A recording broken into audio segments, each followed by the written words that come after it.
All right, here we are in game number one. This is going to be another quarterfinal in the Arrail Stormgate Invitational third edition, but the qualifiers. We are trying to qualify for the main tournament here. And our hopeful qualifiers in this matchup is going to be Hiya in the Blue Celestial. And his opponent, playing the Vanguard faction in the color of red, is Frizy. Frizzy's got his scout out on the map, trying to block a. This is sort of a little bit of early game rock paper scissors or flip a coin. You try and figure out where the first morph core is going to go, which of these two, on Secluded Grove in particular, and you try and block it with your scout. And if you get to the right one, you can delay the first array and maybe even the second one. But if you get it wrong, well, you might be able to delay the second array.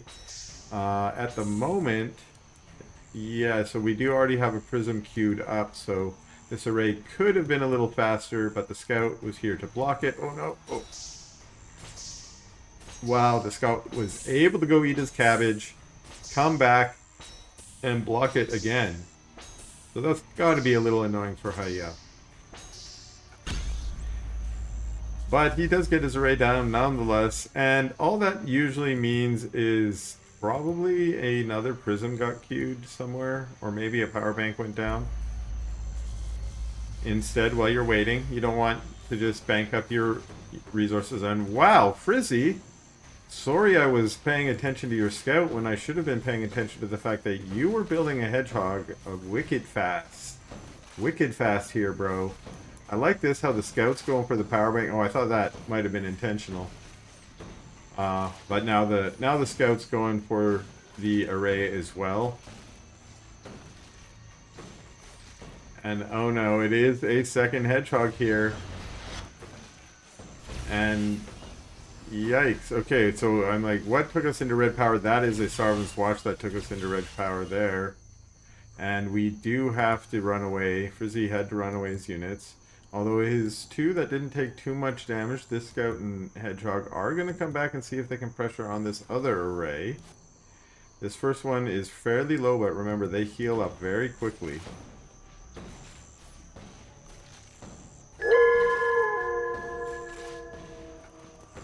And now this array is going to start going down too, and there are a couple more hedgehogs here. I'm not sure where that other hedgehog went.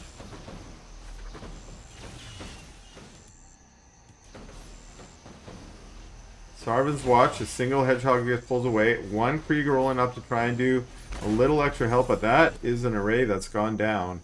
So this is immediately going to be a hard loss for Haya.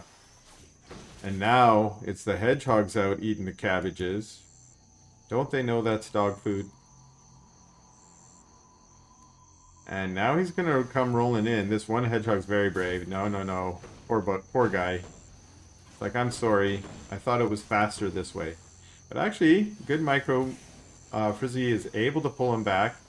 And now these hedgehogs are in a fairly dangerous position where they're going to be able to put pressure on these buildings. Unless, well, these Kree try and roll right on top of them and scare most of them away.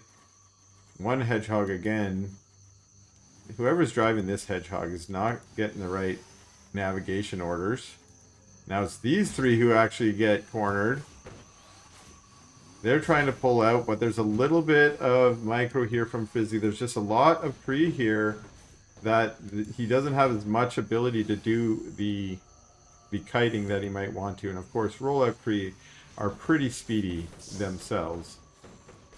He takes a moment to try and pick off these creeps, but again, the Kree are trying to regain control of the map by forcing the hedgehogs back. And here we see Haya splitting his Kree into two groups.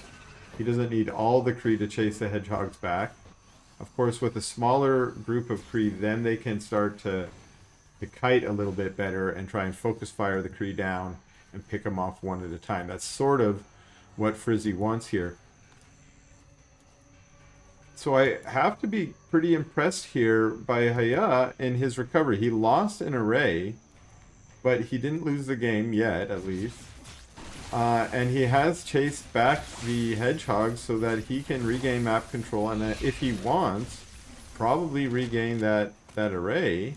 He has not yet sent a Morph Core to do that. He is now on tier 2. And any other tech that we should know about here? Doesn't look like it, other than the Guardian Nexus on the high ground there. And yeah, it's only 6 hedgehogs here, and I don't know if they really want to fight into this. They want to try and bait these units into an infinite kiting war, but they don't. They're not powerful enough to fight against that. And now that there are 2 cabals on the map, it is not clear yet. Do they have their adept training or not? Although we can imagine they do. If not, it should be right up on the way. That, of course, adding to the debilitate skill, allowing them to have the gravity flux skill as well. It's a great way to pick off hedgehogs. Both of those powers are great against the hedgehogs. So the Kree Cabal, popularized by the #1 Stormgate hit from GameFriend, look like the recipe of the day for Haya. Let's get that Kree Cabal going on with a few Argents in the middle. And we'll see what else he adds. Maybe a Starforge. There we go. A Starforge is already on the map. And that might mean sabers. I mean, it could mean sabers, size, vectors. But at this stage of the game and this stage of the meta, my first guess would be sabers. What's this little scout out scouting? Well, that's what scouts are for. At this point of the game, we're at 7 minutes, and we are still on a single base from Frizy. Oh, and here's the secret to the build. I didn't come back to look at this yet, but we've got solar habitats here. And hold on a second, there's a hedgehog's trying to destroy an array here. That array goes down, but we do see a couple of the gravity fluxes and the debilitate. One of those poor hedgehogs gets a surround, even though he's got the shields up on it. Oh, look! It's being carried along for the ride by this, the collision in this pathfinding. I don't know what skill I should blame that on, but something was dragging that poor hedgehog along for the ride. There's been a Vulcan added, and I do like that. We needed some change of tech here for Frizy, and I think this is the end of the one base all in. When you pull all the boys, even the ones that still got Luminite on their back, that poor guy has to carry extra weight out into the field. That is just not kind. Not kind at all. But we'll see if the boys are the answer here, because the boys, of course, are on their healing hugs. They're trying to heal everything, but we see gravity flux on both of the Vulcans. That means these Vulcans are going to be picked off with almost no DPS out of them. That isn't good. Down go a ton of hedgehogs. There's one Vulcan. What a hero. Look at all those Bobs healing, even when he's floating in the air. Who knew that their infinite power extended even to healing in the air like that? What an amazing attempt, but the Bobs can't do it this game, and that is going to be GG from Frizy. And here we are in game number 2 of this series, and now we see winner of the first match, the Blue Celestial, surging his arc ship, is Haya! And his opponent in the Red Vanguard is Frizy, master of the one base. Let's see if he's going to do that again. He's got his... See, this is what I'm talking about. He blocked the first one. There's not a lot of guessing games on Lost Hope. You don't have to play the guessing game. You just run to the natural. Although I guess sometimes Celestials will go for this base first for that reason. But let's see. Ooh, okay, so this does not look like it's going to be fast Hedgehog because we have 2 racks. This is going to be what I'll call 2 racks. I don't know. I don't play Vanguard, so that might be a pretty standard opening too.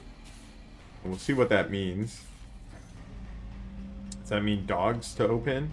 Does it mean Lancers? It would mean Lancers if it was against me because I play Infernal.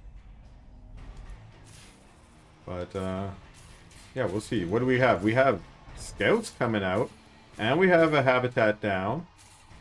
So it's going to be Scouts to start. Now scouts are great at picking off power banks.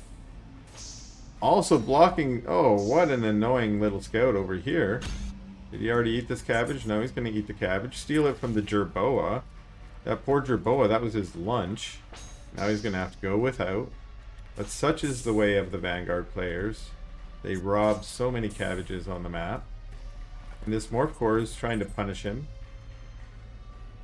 for eating the cabbage. But look, there are already scouts up in the base of Haya. And for Frizy, this is going to be another strong opening and strong start. Remember, that is how he did get ahead last game, but it was not able to close it down. And this scout is trying to block this more Morph Cores. Haya, he's like, I don't need anything except Luminite. Just as much. Oh, poor scout. One scout down. What happened to those other scouts? Did they get chased away by a Sarvan's Watch? It looks like it. They are now in the main, eating a power bank. I mentioned they are good at taking down power banks, and there's one down.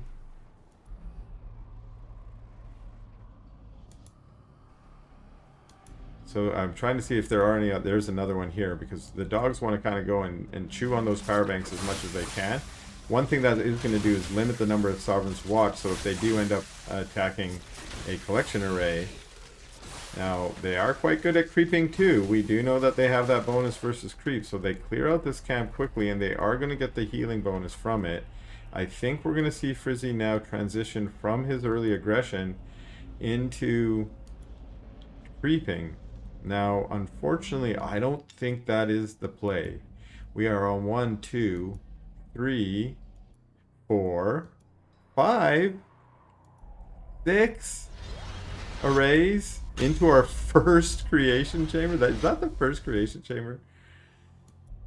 Does Haya not know where his opponent is? He might think this is proxy. Or he might just be saying, let's go for 9 arrays. I've seen this before in a few games. I think I saw Arma do this before, where you just keep building arrays until about 7 minutes and hope you're not dead. And here we see an army of Frizy moving in. It is now hogs and dogs. These dogs have the debuff, which is not great, especially against the Sarvan's Watch, which can be quite punishing, although we now see the debuffs cooldown has ended. I think one thing that Frizy could do a little better here is his scouting. If he knew there were so many other arrays on the map right now, he could be doing so much more damage by just, splitting his forces a bit and trying to attack multiple points at once. Although he is focusing on the main and the natural. The natural is already, I want to say, fortified, but I don't...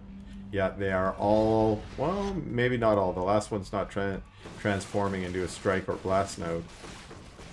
This array is probably going to go down, because there are hedgehogs here that can, siege up. And... yeah, they get it. The dogs with their howl allow the high ground vision, so even if it flies to safety there, it's technically not safe. So that is one array down, so that is a bonus for Frizy here, and he is going to have to keep doing this. Now, this is the kind of force he doesn't want to attack into. There is Sarvan's Watch there and strike nodes, although we saw he did peel off those strike nodes pretty easily.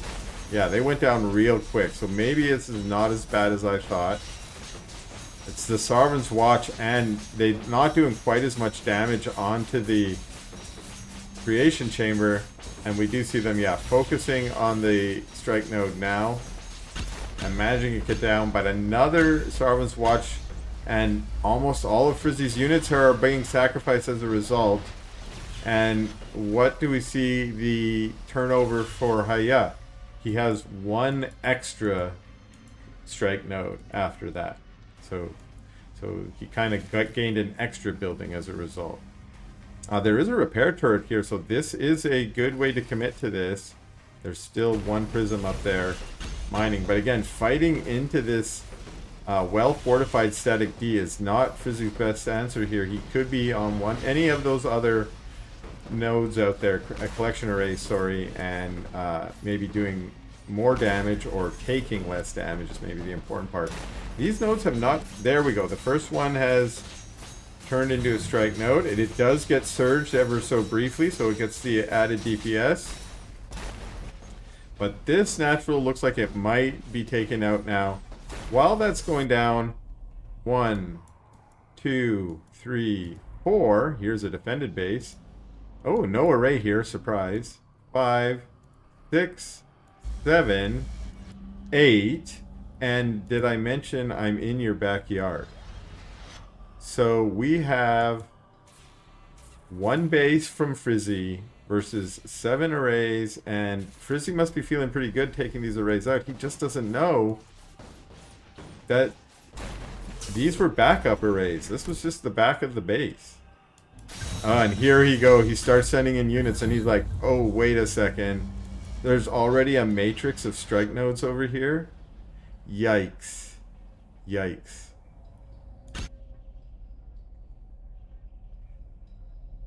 Extra arc ship going down. I'm a huge fan of the bonus arc ships.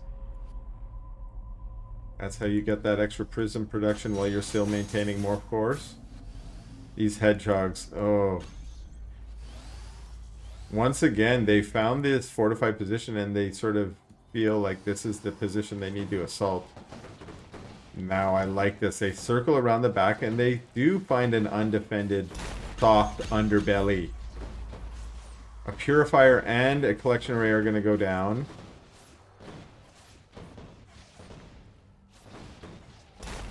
But Haya is not even gone on the aggressive offensive yet. He's got an army here. But for the moment, he's just been building up more defenses around his economy. And here we go. The Kree rolling out, and look at this. We're splitting them into 2 batches. 1 for the main and 1 for the natural. Only to find there is no base at the natural.